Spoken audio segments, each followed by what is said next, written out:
Hello, everyone. This is Saima from Center for Happiness, and today's video is about the children of narcissistic parents and what impact that style of parenting can have on a child. So, first of all, before I go any further, I just wanted to let you know about a little bit about narcissism, what it is, and how it can arise, and what it's not. So, people can be narcissistic when they're just not emotionally available. And this could be because they have a judgment, a social conditioning, or they are actually going through something difficult and they are finding it very difficult to be emotionally present. Narcissism can also arise in dysfunction. When there is a situation of dysfunction in a family, there are patterns of emotional abuse, and narcissism can almost be actually a coping mechanism. It can arise due to a bid to have perfection, to be in control. And narcissism as a personality disorder, like narcissistic personality disorder, is a very intense situation whereby somebody is just completely incapable of feeling empathy towards anyone. And that type of personality may even be a psychopath. But here I'm not addressing that particularly because the fallout for the children of people who are classifiable as having narcissistic personality disorder or being psychopaths or sociopaths may be a little bit different than what I'm speaking about here. Here I'm speaking about a situation whereby a parent is narcissistic. One of the parents, or maybe both the parents, are a little higher on the narcissism scale, meaning that they fail to embody, show, or engage empathically with their children.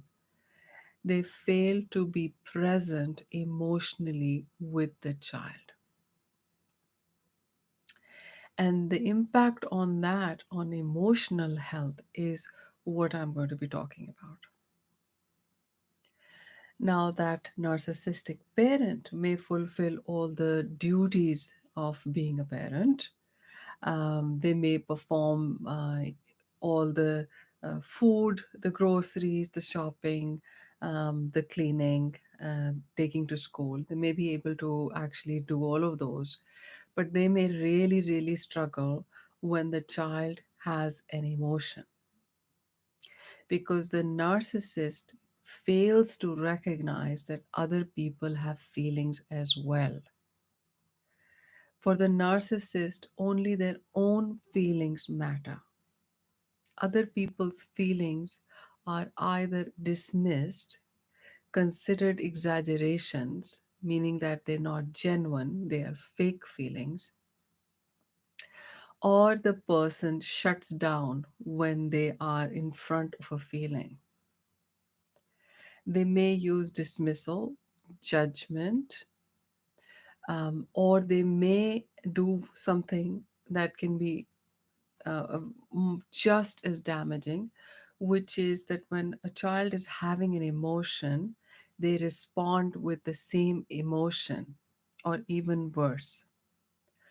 So, for example, uh, when a child is crying, they start crying themselves and they start making the child guilty by saying, I'm feeling really hurt, I'm feeling really sad, and you're crying, but I'm actually crying as well. So, this is not empathic crying. This is a victim crying that I'm actually worse off than you. So then the child kind of has no container, no safe space to land their emotions. Thus, they fail to have a safe place inside them to land an emotion, which means that emotions can be extremely distressing for children of narcissistic parents.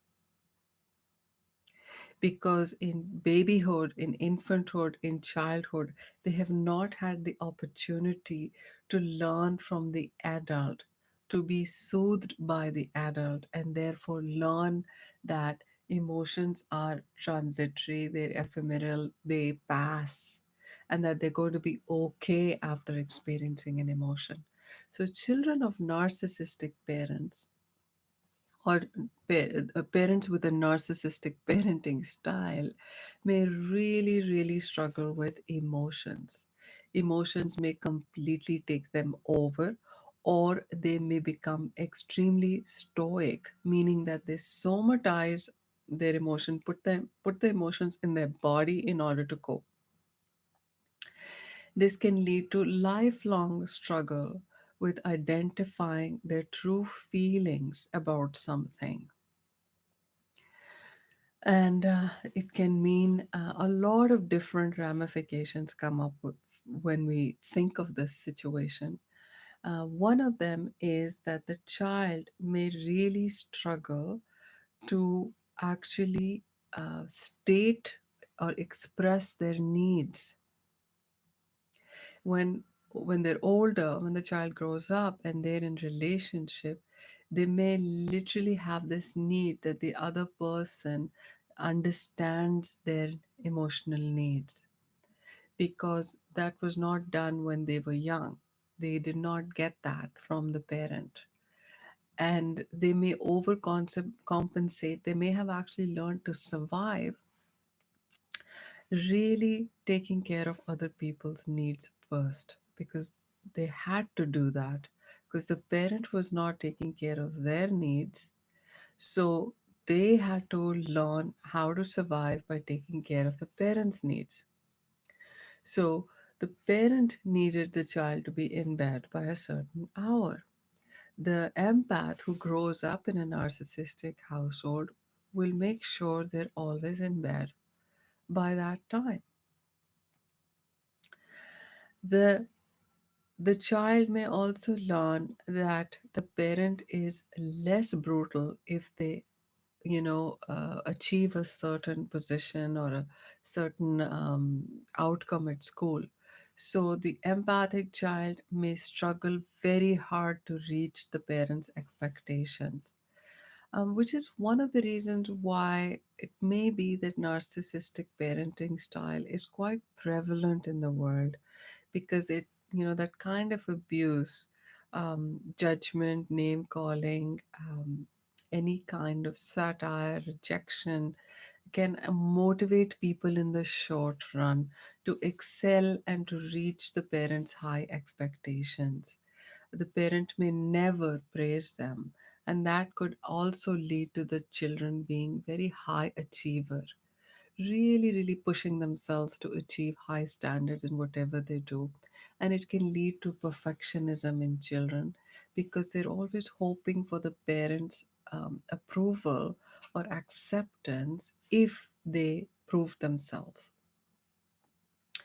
So, narcissistic patterns are actually quite incredibly common. They can also arise because of gender preferences. So, people who have been born and raised in households where a certain gender is preferred over another may also struggle with this issue, because the girl may be aspiring very, very hard to be as good as a man in order to get the father's approval and love, which may have been denied her all her life. The son, and conversely, the son may actually be very, very self-critical, may in response to the parents' preference for the son who is far more successful. So the second son or another son may feel very, very inadequate and may spend their whole life trying to please the parent in any way to gain that approval that the other son gained by just meeting the parents' expectations. So here we see patterns of overcompensation, and we see patterns of extremely conditional self worth. So, children of parents who are narcissistic, meaning perfectionistic, judgmental, not emotionally available to soothe or comfort the child, may then become a narcissistic themselves, very judgmental, very perfectionistic, having low self worth, but then really trying very hard to achieve that self worth. So, on the flip side of the coin is that, some high achieving children or adults can um, come out of such a situation as well. However, the cost to their sense of self worth, their sense of being authentic, being themselves, the sense of safety to be yourself may actually be quite low. Children of narcissistic parents often struggle to form close connections. They may struggle to have social engagement, depending on how severe the abuse is. However, there is a sense of lack of safety in connections, usually. So, again, there may be exceptions to the general rule, depending on the extent of emotional abuse and the extent of refuge or lack of refuge. So it could be that only one parent is narcissistic and the other parent is available emotionally. That child will suffer less later on in life. However, the strong need to please is actually a characteristic across all children raised by narcissistic patterns or by emotionally abusive patterns, dysfunctional patterns in the parents. So the need to please is actually a trauma response that the child learns very early on as a survival tactic. If there is abuse in the dynamic, the dysfunctional family dynamic, the child will often learn strategies to cope. And these strategies could be either becoming more dominating. So, one of the strategies is to really act out so that the child will go into the the angry fight response in order to cope with the trauma. So this child may grow up with a very low control on their temper, on their anger. They may have anger issues. Another child raised in the same dysfunction may grow up being overly pleasing to others, may be so afraid of being themselves around people because they have not been accepted as themselves in the family, been allowed to express their feelings. So this child may grow up really, really needing to please people to make sure that they are accepted. They may be very friendly, they may be very garrulous, they may talk a lot, they may appear very friendly, but if you sit down, you may notice how stressful it is for them to actually be around people and be engaged with people. They are using a response in trauma which is called the fawn response, very, very overly compensated. So those are two major, styles that children who are raised in narcissistic patterns may develop. A third situation may occur where a child is just so terrified of failure, of so terrified of trusting themselves that they freeze in their life, literally freeze. They lose their sense of self completely. They may deny that there is such a thing as a self. They may, be so terrified of leaving the home because their confidence has been completely annihilated because of the narcissistic pattern. They may have a very dominating, grandiose, narcissistic personality as one of the parents. They may have gone through severe competition. They may just go into what is known as the freeze response. They may find it actually very difficult to move. Movement is something they are going to find very unsafe. Change in location, moving from one place to another, may absolutely overwhelm them, and they may be in a long term pattern of depression.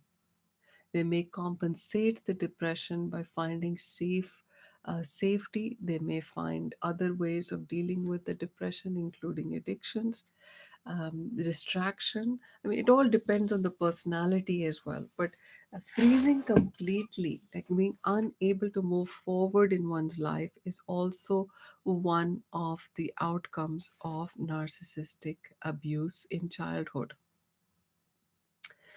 Now, there is a fourth possibility as well, which is that the child leaves because it is so overwhelming to be part of that family pattern. The child may completely give up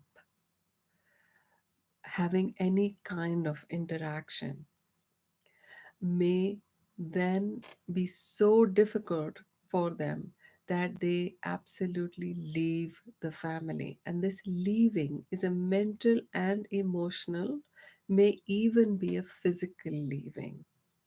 So initially, that leaving is a mental leaving, it may be an emotional leaving, and then eventually a physical leaving.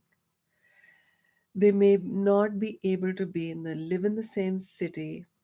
And since one of the problems with dysfunctional families, and unfortunately, this problem stays until this family is able to take family therapy and recognize some of its issues, which means a willingness to learn and change on most of the members of the family. And it is possible. However, it means also discovering the long dormant, suppressed feelings that are behind the behaviors. And so, and many times, families fail to uh, bond, fail to grieve what has happened, and fail to talk about this in such a way that the children, the siblings, the extended family can connect and can express their feelings and can be heard. However, if this is possible, that the family is able to do this, express its anger, express its discontent, express its grief over the past dysfunctions, then a family has a chance of building a new bond based on honesty, based on the authentic selves of the participants of that family, of the members of that family. My apologies for saying participants. But this does not have to be a biological family, it can be a group as well. So, if there is dysfunction in a group because of narcissistic abuse, perhaps the boss is narcissistic and all the employees struggle with it, and they've been struggling with it for a while. Maybe it's a family business, and maybe the owners have some narcissistic patterning. However, this happens. One of the problems with members of group there where there is narcissistic abuse, or was narcissistic abuse in the past, is lack of trust. The children raised in such patterns have great difficulty with trust. And that is actually quite unfortunate, but very understandable, because when emotions are not processed fully and completely by the brain, um, I'm talking about difficult, traumatic emotions, people end up forming a wall, a sort of a shield behind which they feel safe. And so there is hope for this. There is tremendous hope for this, but it requires emotion focused understanding, a situation where the split off parts of the self, because in order to cope in such a situation where the self is not free, not comfortable, not allowed to be itself, the person may twist, just like a tree twists, like that.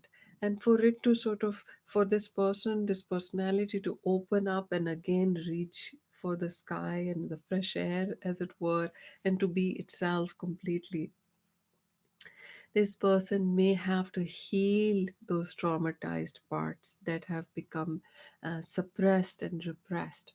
So they may need to really connect with those feelings and learn ways where how to support themselves through the trauma, and work with someone who can help them rebuild trust again, because trust is the essential ingredient in all relationships, be they work relationships, community relationships, even Facebook friendships.